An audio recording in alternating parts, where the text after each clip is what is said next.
Dortmund agree fee for next wonderkid. Liverpool crash out of the FA Cup. Kane Spurs future is in doubt. A transfer roundup and this week's great debate all coming up in the next few minutes. As I'm your host Matt Froelich, you are the Onefootballers, and this is the Daily News. First off, Borussia Dortmund have apparently agreed to sign the next English wonderkid, Jude Bellingham from Birmingham City. Most of you are thinking, who on earth is that? Well, he's the 16-year-old who's setting the championship on fire with some scintillating displays. So much so that Manchester United had a bid of around £40 million.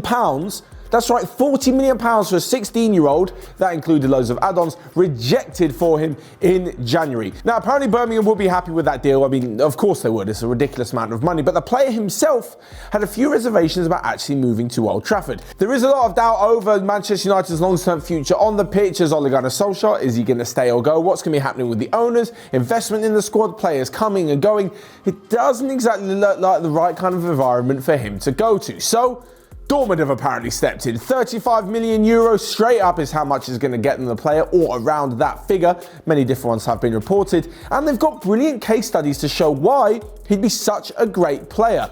We spoke recently about why Haaland made the correct decision to move to Dortmund because, well, they create superstars. They take brilliantly talented individuals and give them a clear pathway through to the first team. In fact, you can watch that video by clicking right here. So that's pretty much all they'd have to do to sell the move to Bellingham. Yay. So that's pretty much all they'd have to... What was that noise? Yay. So that's pretty much all they'd have to do to sell the move to Bellingham. Be like, hey, do you want to come and be the next Jadon Sancho? Yep. Sign me up. In a few years, I'll be worth 150 million on the top of every big team's transfer list. Why the hell not? Also, they've got Haaland, they've got Reina, they've got so many youth prospects which show Dortmund is such a good place to move to. So this one could be happening in the summer. But moving on though, and to last night's games in the FA Cup, where Liverpool crashed out to Chelsea. Their hopes and dreams of the treble have now well and truly been destroyed in what is their second defeat in 4 days, their third defeat in the last 4 games overall. They lost 3-0 to Watford, which was a poor result, and they lost 2-0 last night. Willian making the most of an absolute howler from Adrian for the first, and Ross Barkley smashing in the second, really showed that Liverpool were not and are not at their flying best. Of course, they're still 22 points clear of the Premier League, and that's pretty much sewn up. But for the rest of the season, things might not be looking so bright. And before you say, oh, Liverpool had a team like youngsters, they absolutely didn't. Apart from right-back Williams and Curtis Jones in the midfield, Liverpool had a squad full of internationals, and by the end of it, all the top stars are on the pitch. In fact, Firmino and Salah came off the bench, but apart from that, and maybe one other in Henderson in midfield who didn't play, the rest of the team was pretty much as is. Alexander-Arnold as well. Personally though, I thought the real star of the show went to a Chelsea youngster. That was Billy Gilmour.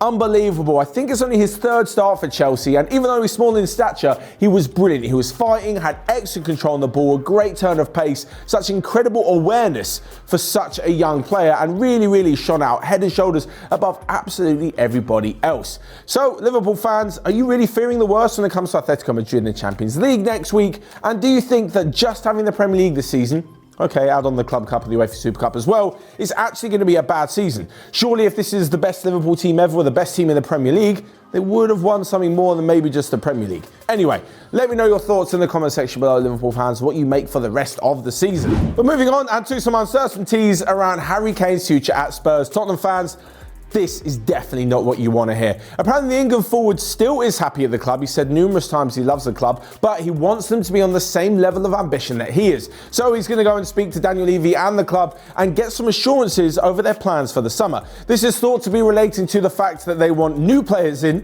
they want to get rid of some deadwood, and he wants some promises that Jose Mourinho and the club will be moving forward in the future. At the moment, it looks like that's just not happening.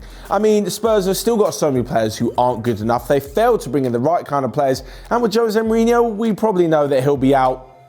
I'll give it a maximum 18 months. Kane, of course, would love to stay at the club, but wants to leave to further his career, win trophies, and if he does eventually go, you can't really blame him for that. So next up to the rest of the transfer news, and talking of Spurs, and Victor Wanyama has left the club, joining Montreal Impact in the MLS.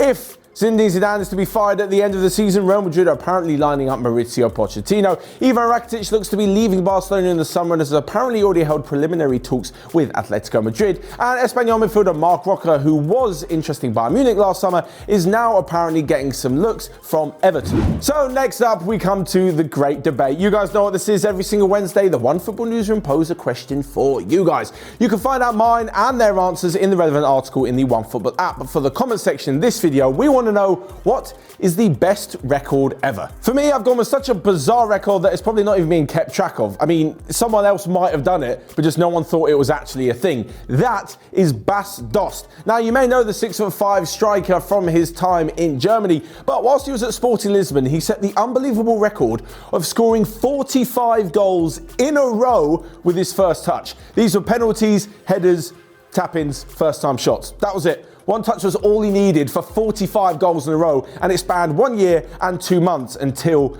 outrageously, he decided to take a first touch before scoring. How dare he? So there you have it. Let me know your thoughts on the great debate down below and your thoughts on the rest of today's daily news. Liverpool fans, we want to hear from you. Anyway, whilst you're out there, you can smash the like button and click here or here to check out all of the other videos we've got going on OneFootball. But until next time, I'll see you guys later.